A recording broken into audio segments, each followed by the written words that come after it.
یہ خان صاحب کی گرفتاری سے کیا لینا چاہتے ہیں؟ خان صاحب کے اوپر تو کچھ بھی پروف نہیں ہو رہا. یہ بتائیے کہ خان صاحب اچھا وہ تو چاہتے ہیں کہ خان صاحب کی گرفتاری ہو, ان کی زندگیوں ان کے ذہنوں کے اوپر سوار ہو چکی ہے. کیا احمقانہ بات ہے کہ کوئی چیز اور کوئی ثبوت ان کے ہاتھ میں ہی نہیں ہے کہ خان صاحب کو کس بات پہ گرفتار کرنا ہے, صرف ایک خوف. اب مجھے یہ بتائیے کہ خان صاحب کیا گرفتاری دیں گے؟ ڈاکٹر صاحب پہلی گزارش تو یہ ہے کہ اس کے اوپر ایک اسیسینیشن اٹیمپٹ ہوئی ہے جی.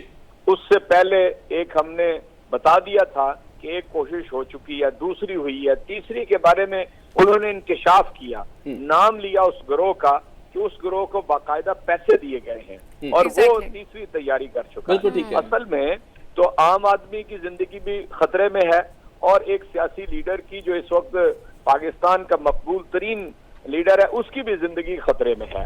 اور یہ میں آپ سے ایک عرض کرتا ہوں, میں نے بھی تھوڑی بہت کوئی ہوش سے سیاست دیکھی ہے 40-45 سال. بالکل اس وقت پاکستان یہاں سے گزر چکا ہے کہ عمران خان جیل میں ہوتا ہے یا نااہل ہوتا ہے, لوگ اس بیانیے کو قبول کر چکے ہیں. جو کچھ بھی ہوگا لوگ اس کے مطابق جائیں گے. اسی لیے ہم کہہ رہے ہیں کہ پرامن راستہ اس بحران سے نکلنے کا انتخاب ہے. اگر آپ جسٹس علی باقر نجوی صاحب نے جسٹس علی باقر نجوی صاحب کے ریمارک سے انہوں نے کہا کہ عمران خان ویل چیئر پر بھی آ جائیں, لیکن آپ کو نہیں لگتا کہ لاسٹ چانس کے لیے عمران خان کو جانا چاہیے تھا؟ عدالتوں اور قانون اور آئین کی جس طرح سے ابھی آپ نے بات کی ہے تو اس کے احترام ہی چلے جاتے.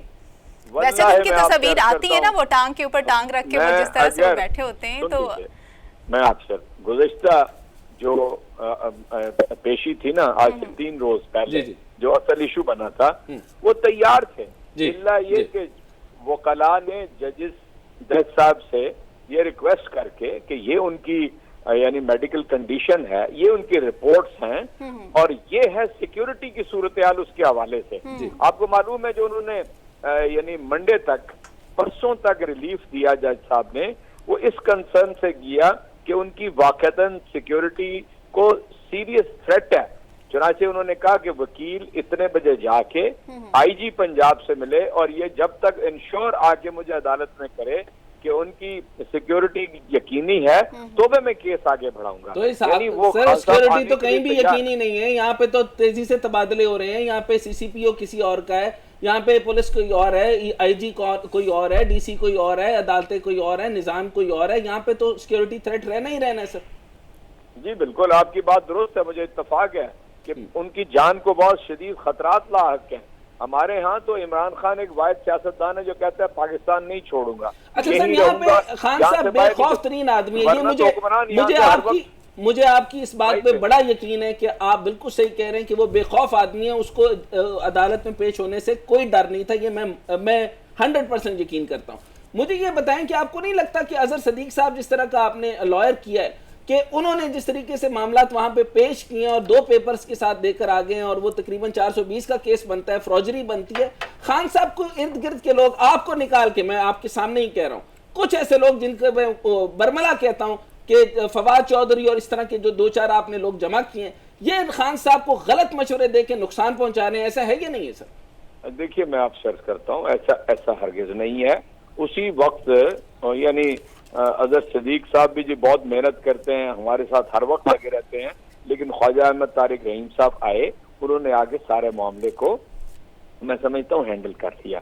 اور وہ ان کی غلطی نہیں تھی, کوئی اور کسی جگہ پہ غلطی ہوئی تھی, اس کا ہم نے نوٹس لیا ہے پارٹی کی سطح کے اوپر اور آئندہ سارے کیسز کو سٹریم لائن ہم کر رہے ہیں اور ان کی ریسپانسبلٹی فکس کر رہے ہیں کہ کون سا اسپیشلسٹ لائر سینئر لائر ہوگا وہ کس کیس. اور بہت ہی اہم سوال سر, کیونکہ ٹائم کم ہے, میں آپ سے پوچھنا چاہ رہا ہوں, جیل بھرو تحریک کا سلسلہ شروع ہو رہا ہے سر. میں آپ سے بڑے اطمینان سے آپ فرمائیے گا کہ یہ کیا پروسیس ہوگا, کیا طریقہ کار ہے, کیا یہ سول ڈس اوبیڈینس موومنٹ تو نہیں بن جائے گی, اور یہ کس طریقے سے یہ طریقہ کار چلے گا؟ دیکھیے میں عرض کرتا ہوں, جس طرح اس حکومت کو ختم کیا گیا تھا, ہم سمجھتے ہیں کہ ایک وقت آنا ہے کہ دوبارہ خراب ترین حالات بھی ہو گئے تو عمران خان کو یہ ذمہ داری ادا کرنی ہے. اس لیے ہم وہ راستہ اختیار کر رہے ہیں کہ جس میں امن تاراج نہ ہو, پولیس کے ساتھ مڈ بھیڑ نہ ہو, اور ہم یہ کہتے ہیں کہ ہم پرامن, پہلا تو پوائنٹ یہ. لیکن سر قانون توڑے بغیر کس طرح سے گرفتاری ممکن ہوگی؟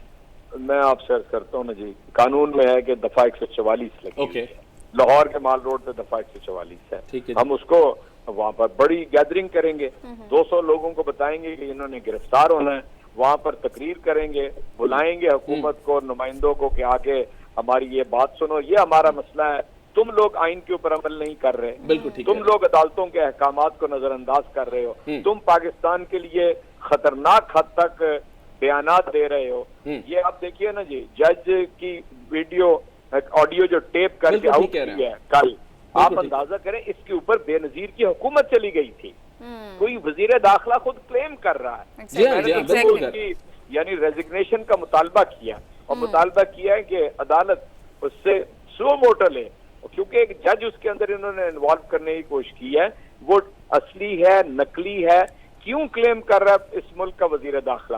یہ سارے وزراء ان کاموں میں لگے ہوئے ہیں۔ سر بڑی حیرانگی کی بات ہے کہ ان کے اپنے وزیر اعظم کی باتیں بھی ریکارڈ ہو رہی ہیں، آپ کے وزیر اعظم کی بھی ریکارڈ ہوتی رہی اور یہ مبینہ آڈیوز آ رہی ہیں، یہ طریقہ کار ہے۔ اس کا مطلب ہے ہمارے ملک کے اندر جو ہے وہ سیکیورٹی کے اندر کوئی اور بھی سیکیورٹی قدم رکھ چکی ہے، یہ کیا طریقہ کار چل رہے ہیں سر؟ لیکن نا یہاں پہ تو آپ کے سامنے ایڈمٹ کیا گیا کہ جی میں خود ایک سپہ سالار کہہ رہا میں وزیر اعظم کی ٹیپیں ہیں میرے پاس، اور آپ نے دیکھا کہ وہ اس میں سے کچھ انہوں نے ریلیز بھی بعد میں کی، جب شہباز شریف نے حکومت سنبھالی تو بہت ساری لیکس ہوئی۔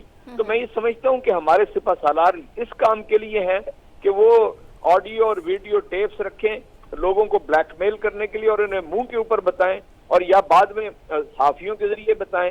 میں اس صحافی کی بات نہیں کر رہا جو اپنی بات سے منحرف ہو گئے، میں اس کی بات کر رہا ہوں جو سٹینڈ کر رہے ہیں۔ لیکن آخری بات کرنا چاہوں گا سر، ٹائم بہت کم ہے، صرف آخری بات کرنا چاہوں گا میں، کیونکہ آپ بہت ریسپیکٹیبل آدمی ہیں، میں بھی آپ کی بہت قدر کرتا ہوں اور عزت کرتا ہوں۔ میں آپ سے ریکویسٹ کرنا چاہوں گا اور خان صاحب کو بتائیں کہ ایک پورے جو میڈیا گروپس بن چکے ہیں، بول ٹی وی بن گیا، فلان ٹی وی بن گیا، کئی ٹی وی جو ہیں وہ اس ٹائم پر بائسڈ ہو چکے ہیں، اتنی زیادہ بائسنس نہ پھیلائیں تاکہ فوج کے اوپر کسی ایک کے اوپر اگر آپ کو کوشچن ہے تو پوری فوج کے لیے جو ہے نا وہ گندگی اور غلاظت نہ بکیں، کیونکہ پوری فوج اگر نہ ہوئی تو پاکستان سیکیورٹی سٹیٹ ہے، پھر پاکستان کو نقصان نہ دے۔ سر ڈاکٹر صاحب فوج کے بارے میں تحریک انصاف کا کوئی وہ اعتراض نہیں ہے، جو لوگ اس کے ذمہ دار ہیں وہ فوج نہیں ہوتے، وہ کچھ اور لوگ ہوتے ہیں۔ ٹھیک ہے، بہت شکریہ۔ عمران خان نے واضح طور پہ کہا ہے کہ وہ سپہ سالار ہے، وہی ذمہ دار تھا جس نے یہ سارا کچھ کیا۔ Thank you so much sir.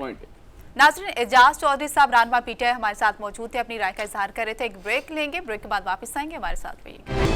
Break کے بعد خوش آمدید ناظرین، محمد خان مدنی رہنما پی ٹی آئی ہمارے ساتھ موجود ہیں، ان کے ساتھ ساتھ آصف باجوہ سابق ایم پی مسلم لیگ نون ہمارے ساتھ موجود ہیں۔ سر آپ دونوں کو ویلکم کہیں گے، سر سن پا رہے ہیں، آپ دونوں کو ویلکم کہیں گے، بہت شکریہ آپ کے وقت کا۔ سب سے پہلے محمد خان مدنی صاحب میں آپ کی جانب آؤں گی، بتائے گا کہ قانون کی